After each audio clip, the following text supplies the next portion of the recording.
Hey everyone, thanks for joining us today. I'm Jim Ewing with Provision Solutions. We've enjoyed sharing insights, inspiration, and informative updates through our Marketplace Ministries events. Whether in person or virtual, there's been a wealth of great resources provided. Details are provided in the comments below, along with information on staying informed of upcoming events and interacting with others online. We trust you'll enjoy the segment and invite you to be a part of our Marketplace Ministries Network. We'd love to have you as part of our collaborative Christian community. Thanks. And now, here's our presentation.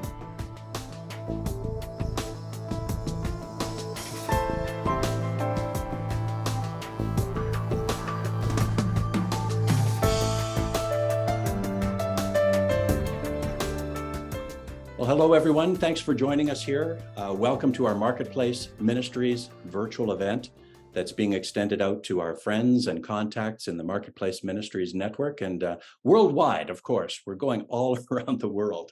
It's great to have you with us. I'm Jim Ewing. I'm going to be facilitating your meeting here tonight. For those of you that have been following us, you may know that this is our third meeting of our season.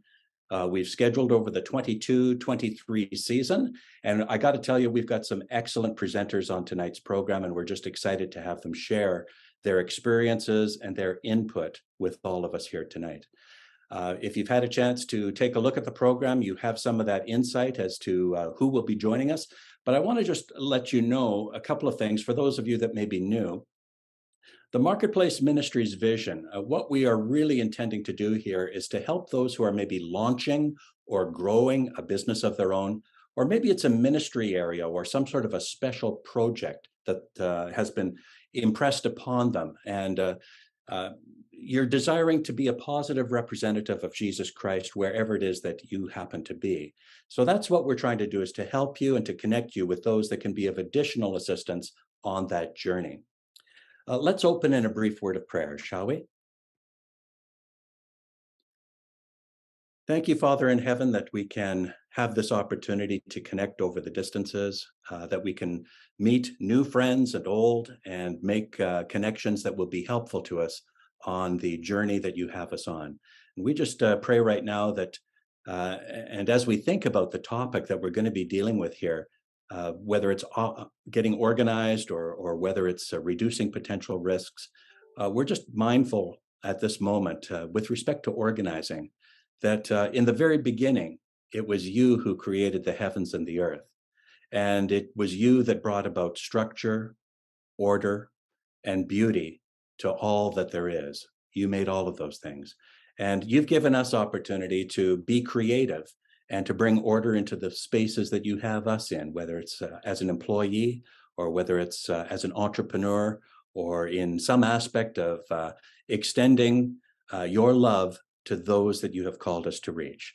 So we just pray right now that you'd help us in this time that we have together, that we would learn a few things, connect with a few people, and be able to be more effective in those places where you have us. We pray these things in the name of Jesus Christ. Amen. Amen. So that's our vision. That's what we want to do. And we appreciate the opportunity to share time with you. We have an agenda over the course of the next hour or so that we'll be spending. And we're looking forward to hearing from our two main speakers to inspire you and to inform you, and also to share some information about resources in the workplace that will be helpful to you. We will be having a breakout time, and we'll have some information later in our program about how that's going to operate and some information to help set you up for success in that breakout session. We also want to just encourage you that as we are setting up to hear from our two main speakers, Carissa and Murray, we just want to mention that the journey that we've been on so far in our first two meetings, the first meeting, what we focused on was exploring ideas and opportunities.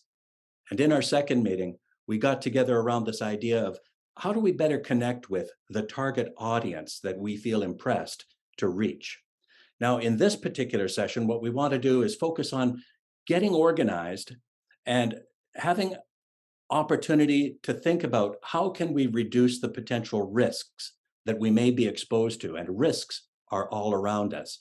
whether we realize it or not. How can we better position ourselves to minimize the potential negative impact that those risks may have? So no one wants to take on unnecessary risks. I think that's pretty much a given.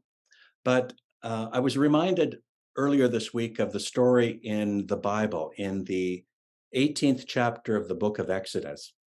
We hear the story of Moses leading the children of Israel out of Egypt and into the promised land.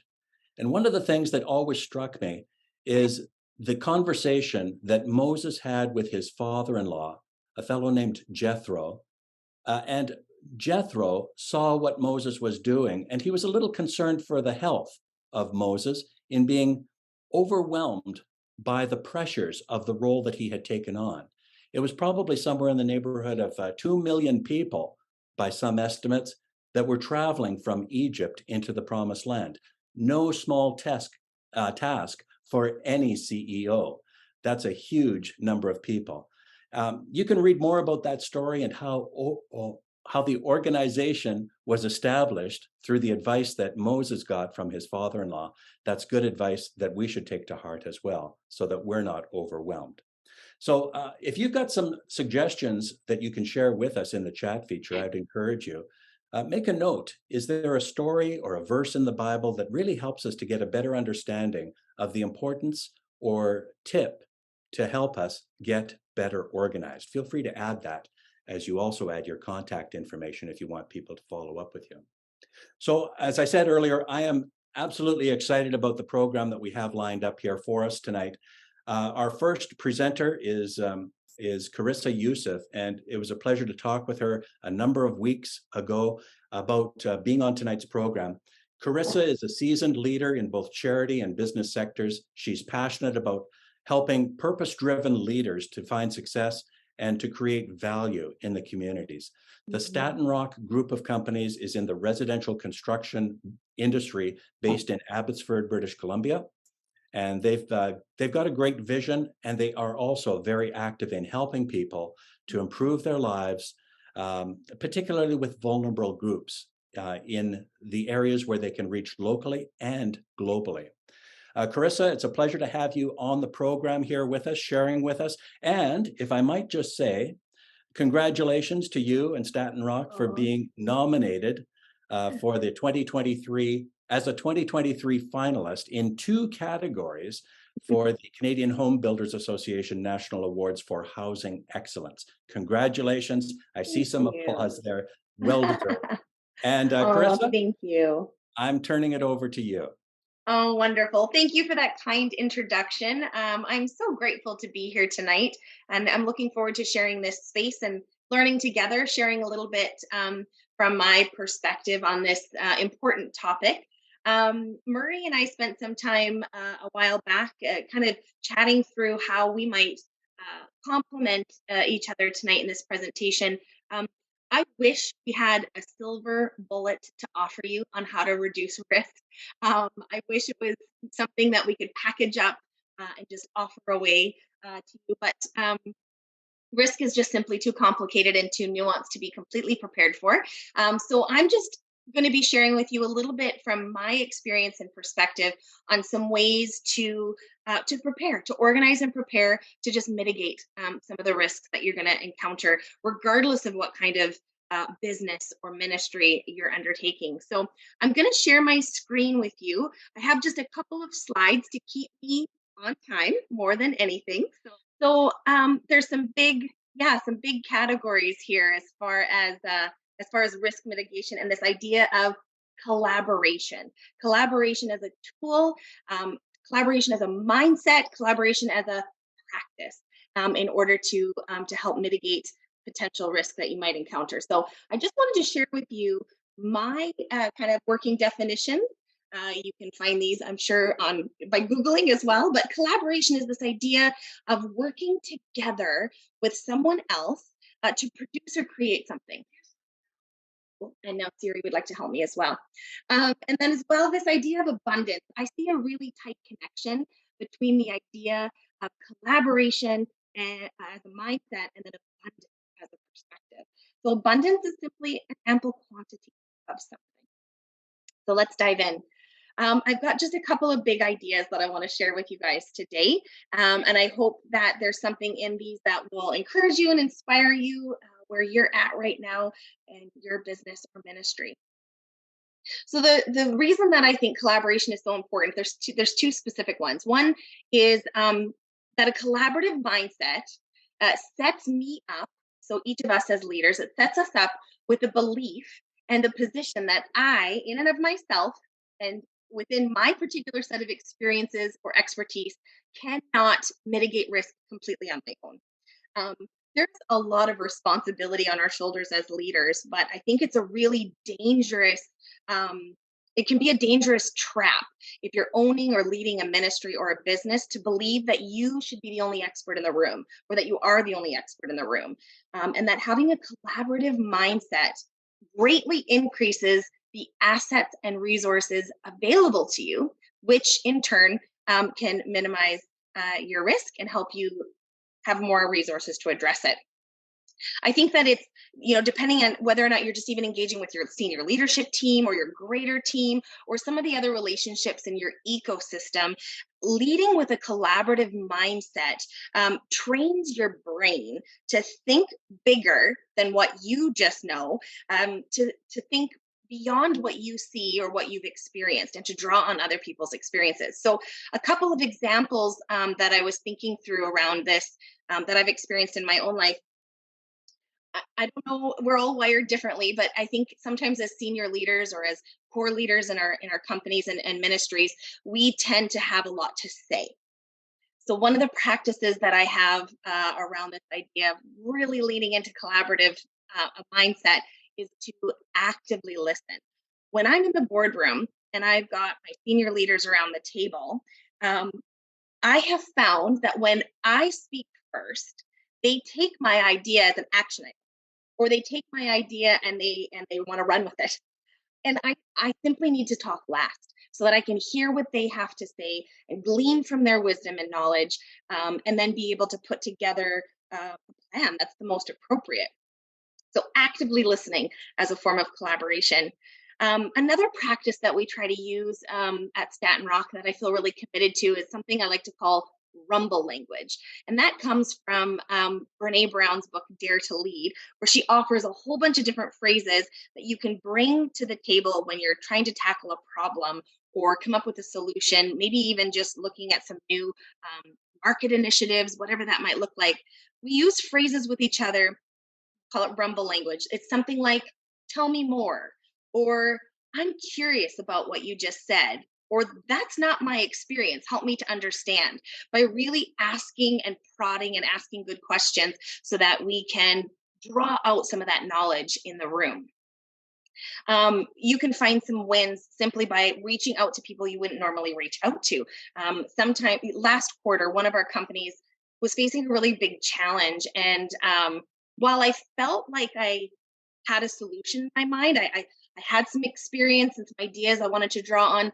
I made the decision to wait and pull team members to the table and listen and ask, what would you do? Here's the problem. Give them all the data. Um, of course, you probably can't share everything. It's not their job to hold all the stress of the company, and yet present to them the data and then ask for their feedback. I've always been humbled and inspired by the different ideas that people come up with simply because they have a different perspective than me and different experience. So that's the first kind of big idea. I think that collaboration as a mindset can really lead towards an abundance perspective. So I'm just going to kind of tie these two together. So that's the second idea, that an abundance mindset allows me to approach risk from the perspective of having enough. So it's easy, right, to have a scarcity perspective. You don't need to be on the job long to find out what you're missing. But a mindset that really focuses on drawing out around you for ideas and perspectives and having that abundance perspective of what do we have to work with, it allows us to overcome potential negative consequences a little bit easier. I also think it adds a more creative approach to risk management, and that you tend to be a little bit less reactive and fear-based in what you're doing. So I thought I would just kind of highlight from those two ideas, three outcomes that I've experienced in my life by focusing on these ideas. The first is one that is self-discipline. So I know that self-discipline and an abundance perspective is something, it's a muscle memory. You've got to really work it in order to be able to draw on it and to lean on it, but it can result in a really powerful perspective in your life. I think it shifts the question in our personal lives from what do we need to what do we have, and allows us to approach potential risks from a different perspective. And whether this is our families, this is our marriage, our education, whatever we might be facing that has potential risk, to be able to stop and kind of look at the situation from an attitude that says, what do I have? What do I have to work with, rather than what do I need? It just changes your perspective. I've had the privilege in my life to travel quite a bit, and I think it's something that's really changed my life, because no matter the challenges I've overcome in my life or the hard that I've been through, holding the perspective, especially a global perspective of the challenges that so many people face, has allowed me to really build some discipline into my life when approaching hard things, to say, what do I have? What do I have to work with? What has God provided me? What talent, what skill, what perspective, what resourcefulness? What relationships are in my life? So that's the self-discipline outcome that can come from this. Secondly, I think you set a really powerful example for your team. We talk a lot at Stattonrock about our ecosystem being comprised of 7 different stakeholders. We have owners, of course, we have employees, we've got our clients, we have suppliers and vendors, got to pay taxes, and there's municipalities with all kinds of regulations for us to work within. And then we consider our local and global communities to also be stakeholders. So we bring in this abundance perspective and this collaborative mindset, even when we're making decisions, because I'm constantly pressing into the team to ask, how does this decision or policy, this budget cut, this profit driver, how does it affect all 7 stakeholders?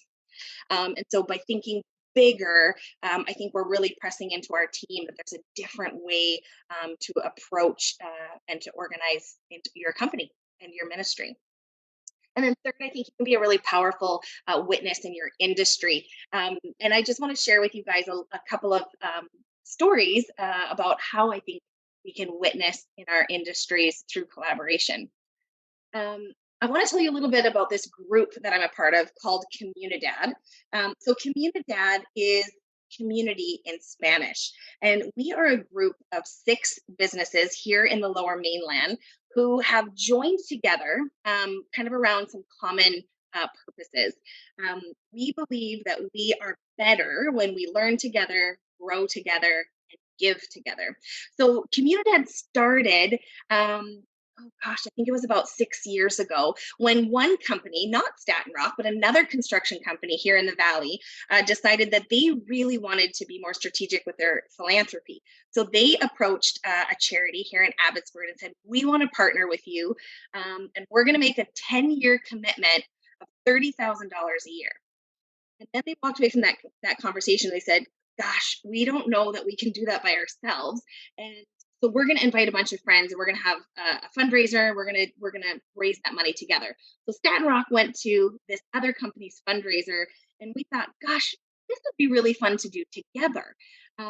So fast forward a few years, we've got 6 businesses who are in this long-term relationship together.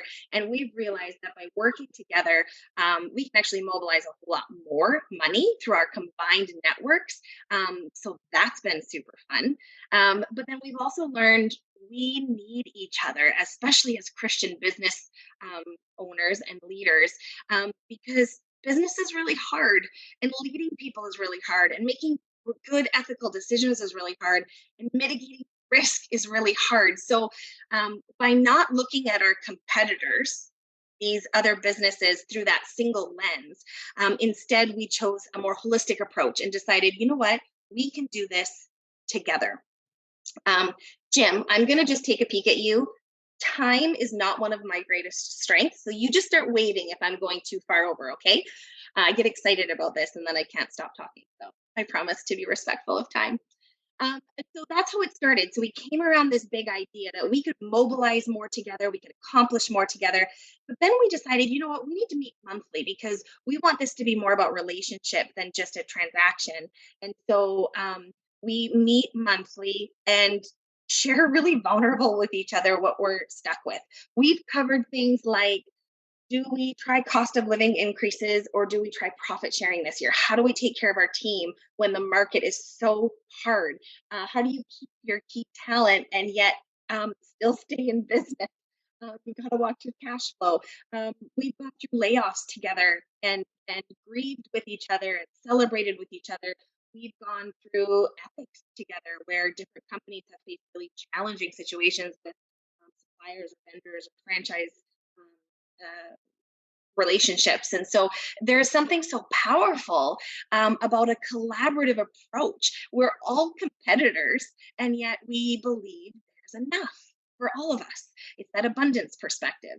These pictures are just to give you a bit of an idea. We hold a spring retreat, and we just play really silly games together to just do some team building and some team bonding. We have a lot of fun together. But even more importantly, we try really hard to take care of our team together and then to mobilize money together. So the picture that you're seeing on the right, I took in September when I had the opportunity to go with another one of the companies in Comunidad to Guatemala with Food for the Hungry. And we got to go and see some hand washing stations that we had raised money for.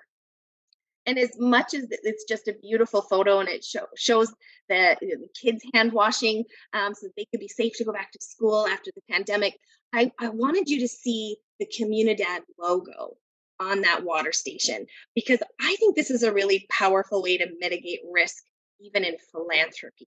Because we give together, there aren't six business logos on that water station, on that hand washing station. There's a Comunidad logo. And that's there to represent our collective commitment to giving back. And so that's really important because there are years where not every business can give as much. And there are natural temptations to be really proud of what you might individually contribute. But by doing it together, there's just this beautiful accountability and ability to mobilize. Now, I don't believe you can have a really strong global philanthropy component without also taking care of your people. The last couple of years have been really challenging on our teams, and I'm sure you've all experienced that in your own capacity. So, one of the things we do together as a group of businesses is once a quarter we put on something that we call the Good Life Workshop. We have a diverse staff force.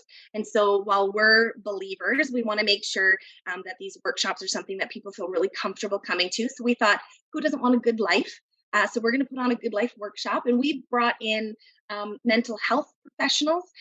We eat dinner first. There's a photo below of one snapshot of one of our workshops. We feed them dinner because I believe all good community involves breaking bread. And then we have professionals who come in and share resources and ideas for how to overcome things like mental health. We did one on financial flourishing, where we brought in both an accountant and a financial advisor, and just said, what are some of the tools in place? I mean, we've got young guys on our site crews. We've got older staff in our offices. We've got a range of people encountering all kinds of things in life. And we want them to know that we're walking alongside them the same way we want to walk alongside our local and global communities. So the cost is offset because we do it together. It's not something that any one business would probably be able to do on their own. So that's just a couple of examples of how we wanted to use collaboration to kind of think outside the box. How do we mitigate risk for each other? We build community together. We hold an abundance perspective. And when things are hard, we know that we can kind of share that burden with each other. So I wanted to kind of add in one final thought here. And that final thought is this. I have been accused more than once of being full of youthful enthusiasm. And while I'll take the compliment, and I'm probably older than you think, I need you to know that I've been deeply disappointed by collaboration as well. I've been hurt. I have seen and experienced the hard and the painful parts of collaboration, whether it's church or ministry or business, especially when it's another Christian business leader, because you just don't want to expect that of each other. But we're all broken. Nothing's perfect. So I just want to say that, because even though I love to highlight and inspire some of the things that I've been so blessed to be a part of, I also don't want to gloss over the fact that it's a lot of work. And it takes a ton of humility and vulnerability to be able to do it, and that it is not always easy. But like I said earlier, I think you only need to be on the job for a day to realize that the realities of the constantly shifting economic landscape and the shortcomings of other people, the supply chain problems that we have, the labor shortages, there's a lot of hard out there. But I believe that having a commitment to collaboration and an abundance perspective, um, to me, it's an expression of a kingdom mindset. I'm idealistic, yes, but it's because of the challenges that I've experienced that I have such a bold hope. And as Jesus followers, I believe that we have to be other minded because it's simply kingdom minded, and that we have to believe there's enough for everyone, and that every human is made in God's image, and that their ideas, their resources, and knowledge can be considered assets if you're brave enough to ask. I think business is simply too hard not to believe these things. Thank you. Awesome. Well, thank you very much, Carissa. So I was so looking forward to your being on the program, and just delighted to have you share your perspective. And thank you for joining us here tonight. My That pleasure. that's great. Okay, we can do kind of that thing, I guess, virtually. That's awesome. Yeah. All right. Well, I've enjoyed having opportunity to connect with and speak with our next presenter, Dr. Murray McTavish, Associate Dean, Ambrose School of Business at Ambrose University in Calgary. With expertise in global leadership development, Murray has taught executive MBA and undergraduate programs since 1991. Prior to joining Ambrose University, he was the director of a joint venture MBA program in 3 cities in China with Trinity Western University. Murray is passionate about developing character-driven, effective global influencers who integrate kingdom values into their leadership. Now, recognizing that we face many unknowns ahead, Murray and I agreed that the title of tonight's presentation could very well have been Organizing to Reduce Potential Risks. Murray, I enjoyed that piece of insight that you provided earlier. Murray, welcome to the program. Over to you. Well, thank you, Jim, and thank you all for joining us. It's my pleasure to be here. I knew I was in trouble when I was following Carissa, so hopefully I can follow in her footsteps. I just have some images that will support our conversation today. I'm going to talk a bit about my work and projects in China, not specifically to any individual school or organization, but rather just that experience. And so, as Carissa mentioned, we live in a world that's not perfect. And so I will talk about things that I've striven to do and to mitigate risk, but we cannot ever fully mitigate it. I kind of like the idea of the Bayeux tapestries. If any of you have been to Bayeux, France, which is in the Normandy area, there's a tapestry that's quite long, and it kind of is an unfolding story or journey of the history of that region and the royalty, the monarchy, and whatnot. And so for me, life is kind of like that. And I think God's engagement with us and the unfolding tapestry of the Bible and the story that he tells. So that gives me pause, or peace, I should say, when things don't work out, because it's all part of this unfolding journey or story. So I will talk a little bit about my journey in China. I've been to China 55 times since 2006. I've been in many cities, more than many of my Chinese friends. So I'll share some of those stories. I will jump to the last chapter of the book, if you will, of my presentation, to basically say the essence of my comments are, and I don't know each of you and where you're at in your own journeys, but the essence of my comments here are to get to know your partner, get to know the context well, so that you can execute your business plan or your ministry or your mission excellently, as we're called by God to serve those with excellence and all for the glory of God. So by developing good relationships and by delivering your service or product with excellence, that should hopefully extend your relationship and your partnership. So that is one way to mitigate risks. The second one, and this is constant, I think, in any business enterprise, is you're always working on the next contract or trying to build new relationships. Not so much that you're not allegiant to your current relationships, but they don't last forever. I've been in business and industry and schools and partnerships long enough that I don't have the same partners I had 30 years ago. So it's not any way trying to avoid or depart from a previous or existing relationship, but just knowing that you're going to have continuous change. I had one of my MBA students in the mid 90s say, as a salesman, if I take a day off, I can see 6 months down the road, I see that there's one day where I don't have sales. That seems a bit precise, I realize, but it struck with me. It's like, that's true. And when I worked in China, some of the old China hands that I worked with always said, it's always important to be cultivating new relationships. So that in a nutshell is where I'm going. But let me take you through some slides, some conversation, and some ways to approach this. So this is a map of China. It doesn't look like the China you recognize or think about. I love maps. Maps to me speak of exploration, excitement, adventure, new cultures, new friends, new cuisine. So many interesting things are displayed in this image. This is from 1602, and the Jesuit, and it's of China, and it's Matteo Ricci. Some of you may know this name.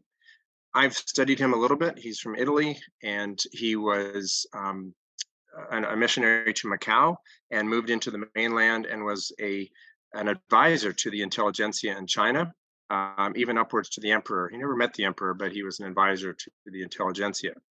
He was a scientist, he was a mathematician, an astronomer, and one of the early cartographers, hence that map that I just showed you.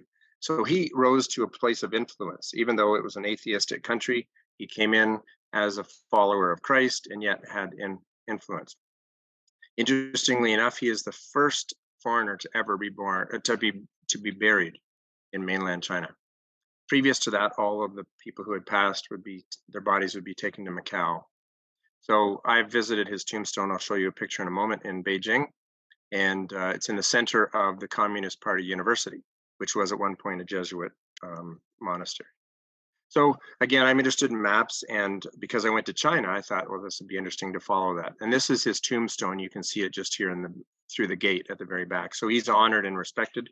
There are 62 other Christian missionaries buried, and there's some tombstones in this courtyard of this Communist Party University. So even though I summarized in 3 points, these are my 5 kind of outlines or points for today. One is to prepare well. Second is commit to your values and standards. Third is execute with excellence. 4, continually prepare, learn and grow. And finally, diversify your relationships, continually cultivating future opportunities of kingdom impact. So again, I don't know who all is attending today, and some of you might say, well, I already do that, but that makes a lot of sense. I already know that. So forgive me if I'm stepping over onto some of your existing knowledge, but I thought I could share at least my stories, and it might resonate with where you've come from and what you understand already. Perhaps you can gain some new insights as well. So in regards to Matteo Ricci, I won't take too much time here, but to each of these 5 points, he learned religion and sciences before he left Italy. He went to Portugal en route. He brought his religious commitment, which informed his work and relationships. He provided excellent scientific knowledge. And once in China, he actually learned Mandarin and the culture and was writing in Mandarin and writing Mandarin to Latin, I guess it'd be dictionaries. Like he came to know the culture so well that he could integrate and be respected and part of that partnership. And he continually sought out new elites and new others that he could meet with and influence, if you will.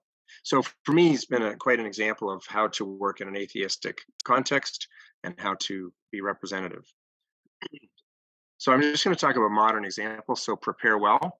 This is actually Matteo Ricci's map from 1602. It's called the Great Map of 10,000 Countries. Again, it doesn't look anything like we understand now, but back at that point, that was their understanding. If I were to use this map as I approach China, it would be a failure. Now, if I was a naval captain, I think if I went west, eventually I'd crash into China. So it could help in some regard. But this is the knowledge they had at that point. that would not be useful. So obviously you need to keep up to date and explore the new understanding of the world and the partnership and the community you're working with. So this is a more contemporary map of China. So part of this, you need to explore and research. It's not just, I mean, again, some of this is quite obvious, but exploring and research, and I'm going to talk about how I approach that. By exploring deeply and listening carefully, and Carissa actually spoke of this in some of her comments as well, it increases your understanding. There's a difference between data and knowledge. So I could say, well, you know, China has, what's the size? China, 9.597 million square kilometers of land. Well, that doesn't mean anything. It wasn't until I got on an airplane and traveled to China, met folks in the local community, that it became alive to me, became meaningful, became real. Our media doesn't always portray other communities in any accurate way, sort of thing. So sometimes you have to get on an airplane or visit the community and so forth. So growing and understanding helps you from a marketing standpoint to understand your market all the better and produce and provide services that meet their needs. So I talk about being an amateur anthropologist. I am a person of questions. So I will ask a lot of questions. And as I analyze as an anthropologist, I'm looking at the culture, say at a country level, but even a city or a community or neighborhood level, organizational culture. I take my students on business trips to Europe. And so I've been in Maserati and Lamborghini, Bombardier and Vienna, lots of different places. And you can tell the culture, the feeling in that organization. And so that's part of doing business, trying to understand, are they a good partner? Is there a good fit with your company? Target market insights, again, we're all we have marketing insights. So how do we understand the demographics, the psychographics, purchase behavior, the relational needs, et cetera, of our target audience? So this is just business 101, you might say, but trying to understand the other perspective. But I will add a cautionary comment. What is your perspective? So this is another map of China. Again, it looks nothing like we're familiar with today. And you might know that China's name is Zhongguo. So that means middle land, but you've heard of China being named as the Middle Kingdom, and that's Zhongjian Wangguo.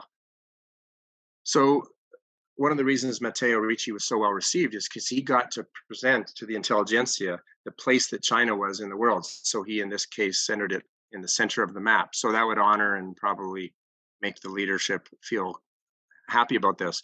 But, you know, and maybe you've heard this before, but wow, China is saying they're the Middle Kingdom. Well, what about us? What about other countries?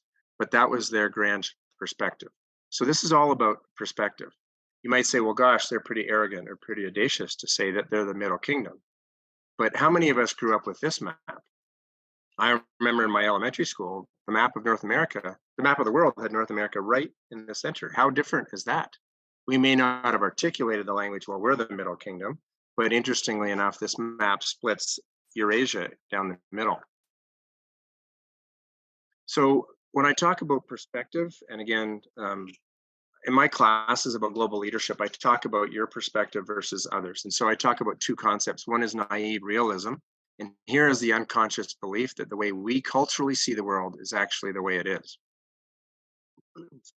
So I have one of my friends or colleagues I brought over to China for executive seminars. Their spouse, everywhere they went in China, said, "Oh, these buildings are American style." They were from the U.S. and all these buildings are American. They're American. They're American. Well, they're not. They might have taken cultural cues, but they were directed and developed by a Chinese architect and so on. So their perspective was always from that lens. And I don't mean to pick on America. That's just an example. Ethnocentrism, the belief and feeling that one's culture is the best. Again, many of you know these concepts. I've had a friend of mine came back from the UK and said they drive on the wrong side of the road. And I'm thinking, wow, I bet the 16 or 18-year-old can't wait to get their license and drive on the wrong side of the road. Clearly, that's our perspective, or our person's perspective, not that of the UK. I've had others come back from communities where they have squat toilets and saying they've got the wrong toilet. Again, you think your culture is the best. But the more I've traveled, the more I've realized my culture isn't always the best. There's so many beautiful things and interesting things I can learn. Other cultures do things sometimes better. So I need to reframe and not have that centered precision, like I'm the Middle Kingdom or that I'm from the main country in the world.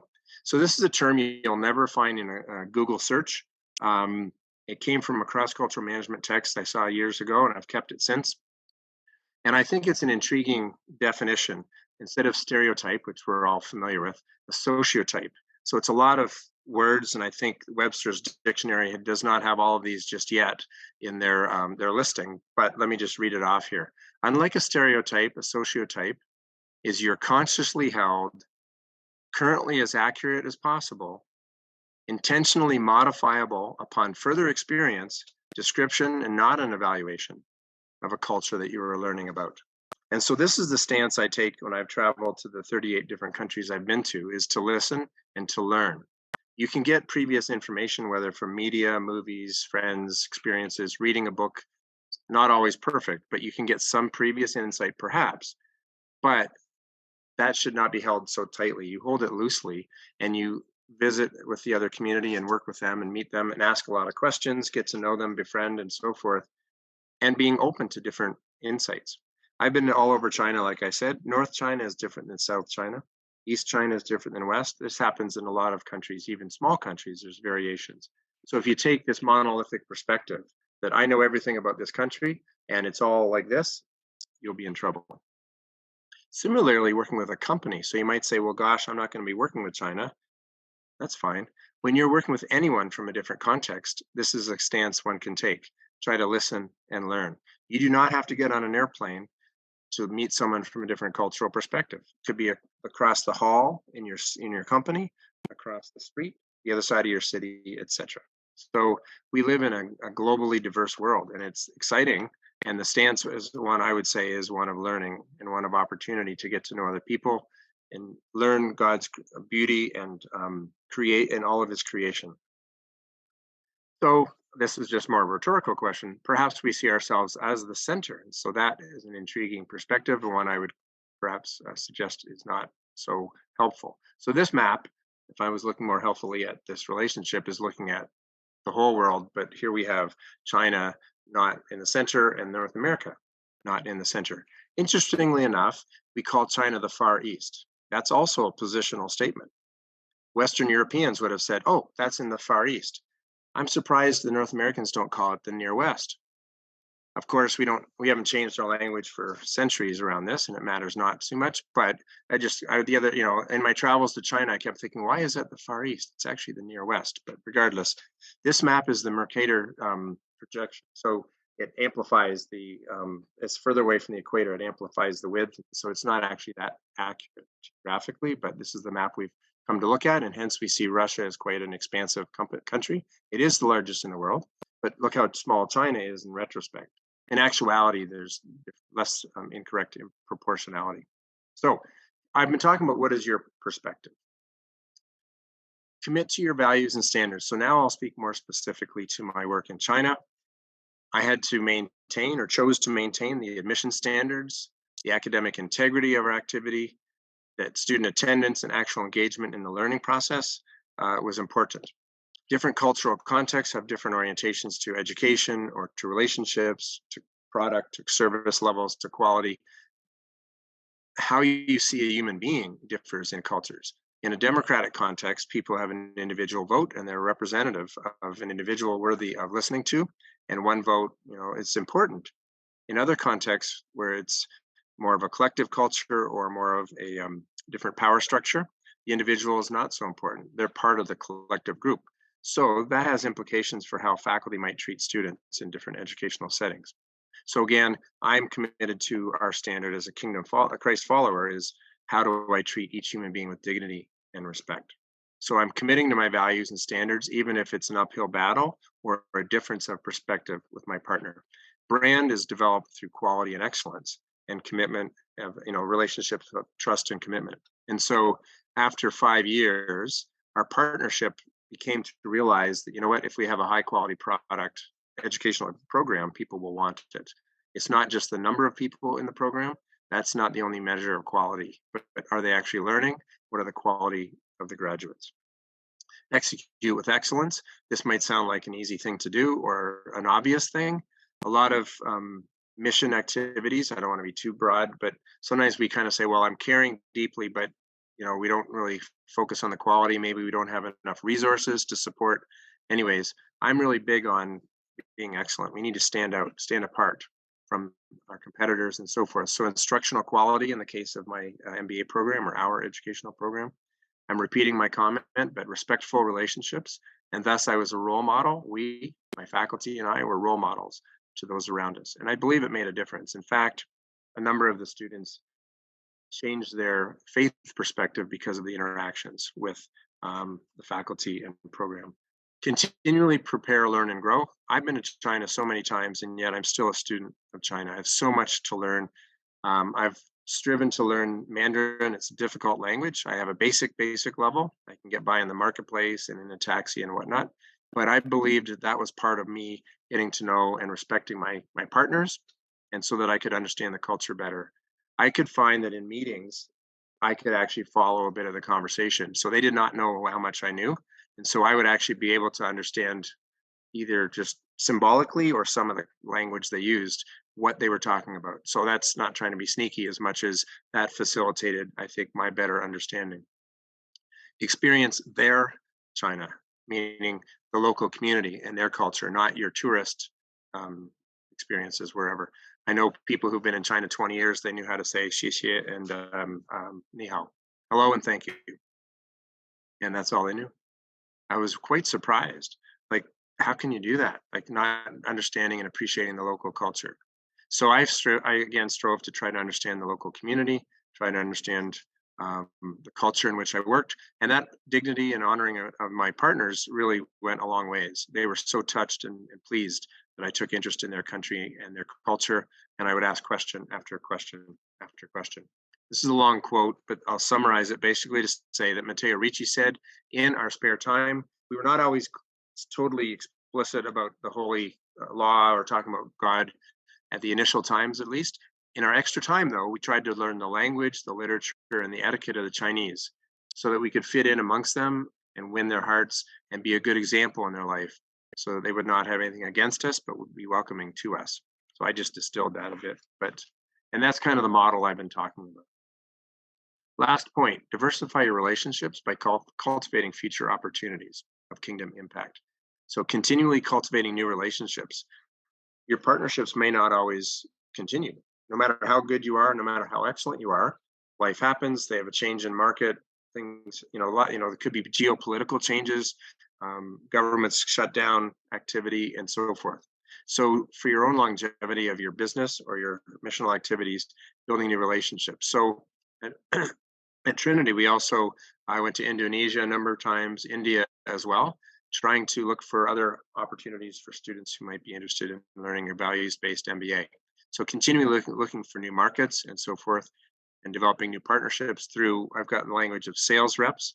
We had education agents in different parts of the world, and they knew the local market and so on. So this is not to be disloyal to your existing relationships. This is the risk mitigation strategy of saying, you know what, I want this partnership to continue, but I also need to be prepared just in case. So in conclusion, these are the 5 points. Prepare well, commit to your values and standards, even though your partner or the culture in which you're working doesn't always respect or appreciate that. There might be some that you have to negotiate on, but many others are non-negotiable for me, at least certainly quality standards. Execute with excellence, continually learn, continually get to know your partner and learn more deeply so that you can maintain that relationship and extend it through that mutual partnership. But in all reality, in the long term, you will have to have new partnerships too. So always be prepared for that as well. So I will say at the end, 谢谢你. Murray, thank you so much for taking us on that whirlwind trip of China and all points around the world. I was thinking on one of those last maps that you had, it seems to me with that big Pacific Ocean, Hawaii might be the middle ground that we're all targeting. I'm not sure. But anyway, that was awesome. Thank you very much. Great perspective and insights on that. Yes, I see a few applauses going on there. So yes, virtual applause. That's awesome. Let me quickly mention that we've had many great friends and partners within the Christian community helping us, and we so appreciate that. One of those good friends that I had coffee and lunch with about when he came to Edmonton from Calgary is James Bruin. And Faith at Work Network is something that James is passionate about and has put a lot of time and energy into building that. James, a pleasure to have you with us here. Why don't you tell us briefly what Faith at Work Network is all about?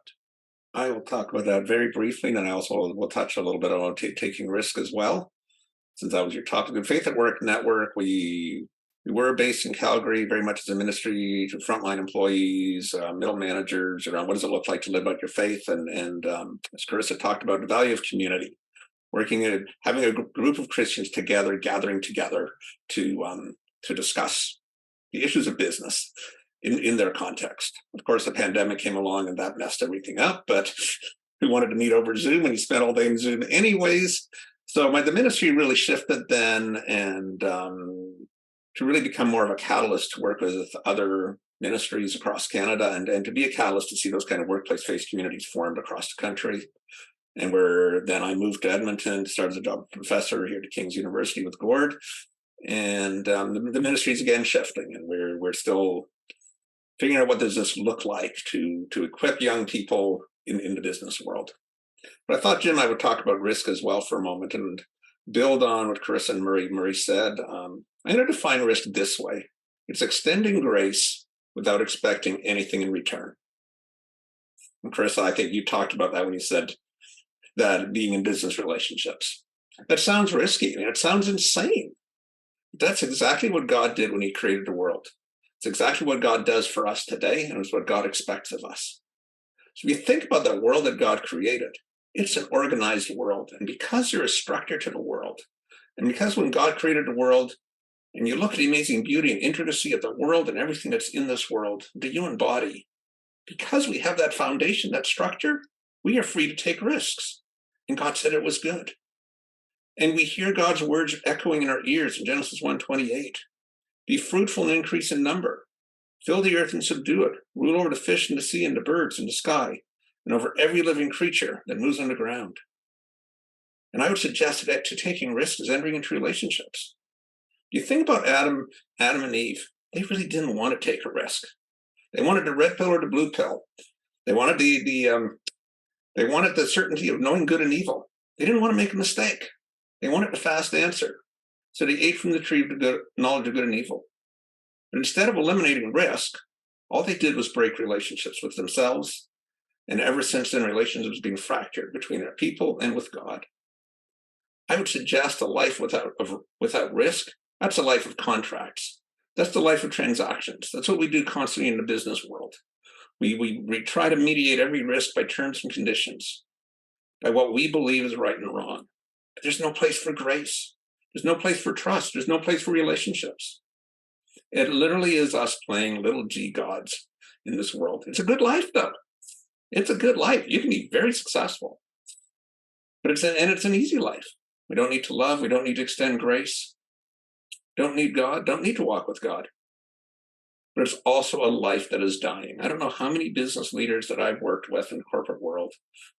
And they would say to take risks. I think of one leader, and he would push his company to walk along the edge of the cliff. And if somebody fell off, well, then we take 2 steps back from the edge of the cliff. But was that really taking a risk? He never extended grace to people. So I would suggest to organizing for risk, we do our work with excellence. You heard it from Murray. You heard Carissa's stories of that. We love the Lord our God with all our heart and soul and mind. And we love our neighbors as ourselves. That's the hard part in taking risk, is extending love.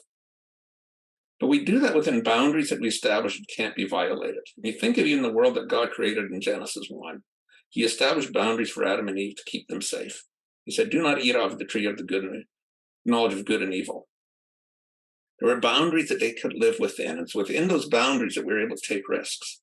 And it's within those boundaries in our relationships with other people that we can take risk and we can extend grace without expecting anything in return. And then finally, we trust God and we obey God. The contrast to that is we build ourselves a Tower of Babel. We build an edifice for ourselves out of our business.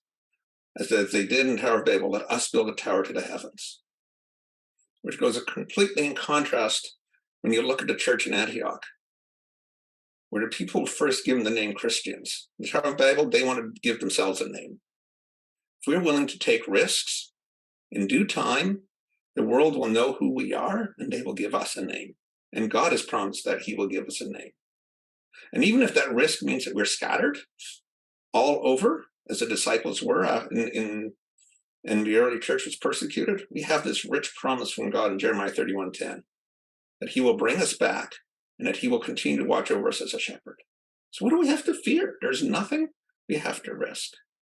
And the last piece about risk is we don't have to be the redeemer of the situation.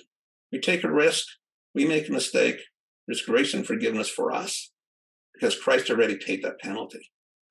But the better part of that is we take a risk and that other party doesn't fulfill their obligation. Now, I'm not stating we let them off the hook financially, but if they don't keep their obligations, it doesn't matter.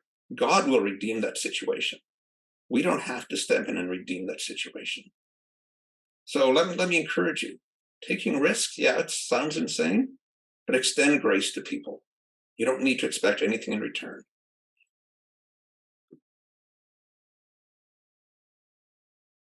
James, thank you. That's awesome. And I have to say, I really enjoy reading your updates that you send out. Would you mind, I don't know if you've done it already, but can you put the Faith at Work Network website or coordinates in there into our chat? And Carissa, you mentioned the group that you've been doing some work with also. If you could add that website or contact info, if it's not already there, that would be great. What I'd like to do is just give you a little bit of a framework that might be helpful for taking a look at potential risks that we might be facing.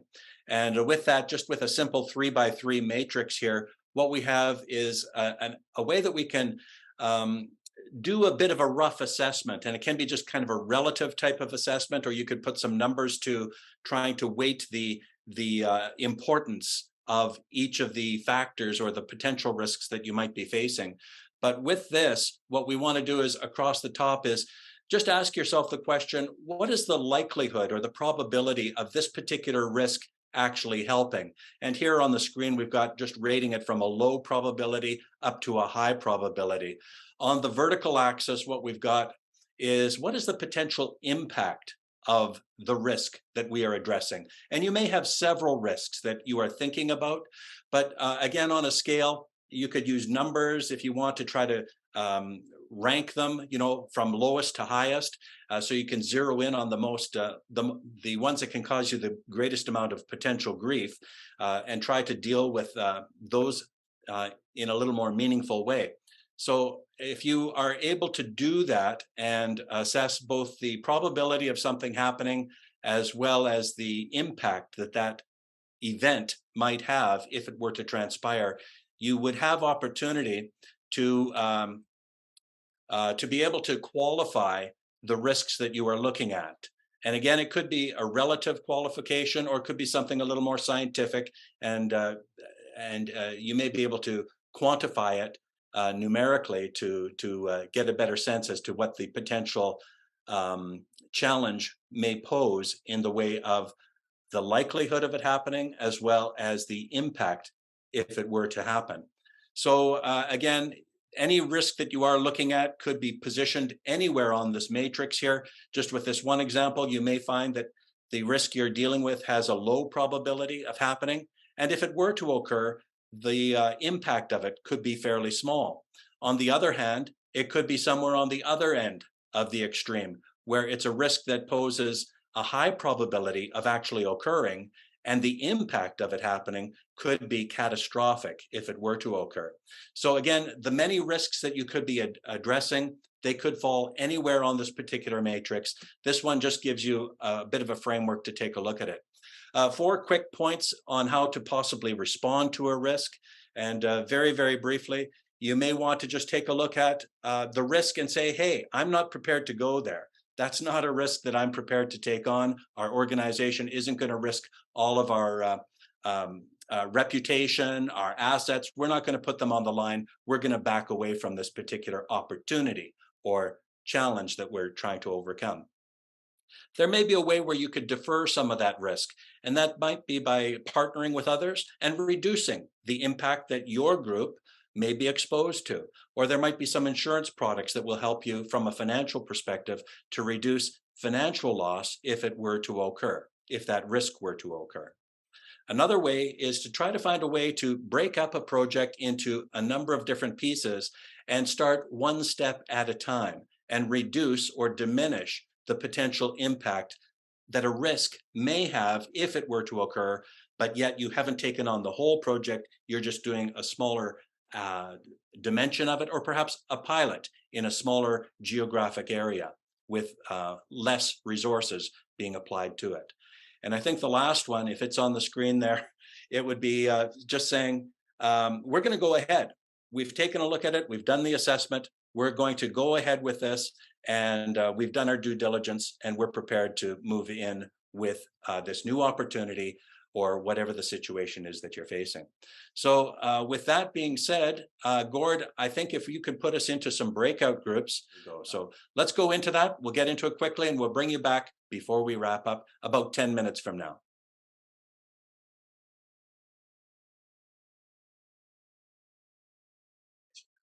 Well, Gord pulled us back into the main session here. Thank you very much, everyone, for participating in our abbreviated breakout room session.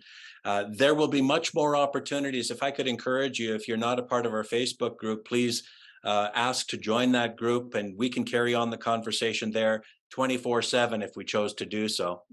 We'd have to skip the dishes to the table and have them look after our every need. Hey, we're going to wrap up here in just a moment. I want to just thank our speakers that have participated here. Carissa, Murray, James, thank you so much for sharing your time, your insights, and your wisdom. Yes, we're getting some some visual applause here, which is awesome. Thank you, all of you, for participating in our session here today. I know that you have just a wealth of experience that you could add to us collectively, and I would invite you to do that. Our next session is going to be on March the 8th. We are already teeing up some great things for that particular program. It's still coming together. Again, I would invite you to come and join us on Facebook and add additional comments to the conversations that are taking place there, including what we've talked about here today. So God bless you in the places where God has you in the marketplace. Thank you for sharing your time with us, and we look forward to continuing to walk this walk with you, with the Lord guiding us day by day. God bless you. Thanks for being with us. We trust you found this to be helpful, and if so, please give us a like, a follow, and a share. The Bible says in Matthew, "Let your light so shine before men, that they may see your good works and glorify your Father which is in heaven." If you're launching or growing a business, a ministry area, or a special project, or if you're involved in helping them as a resource or service provider, we'd love to have you participate with us. Stay informed of upcoming events and items of interest by subscribing to the Marketplace Ministries Update, sent out periodically. May God bless you as you do your best to faithfully represent Jesus Christ in the marketplaces of life.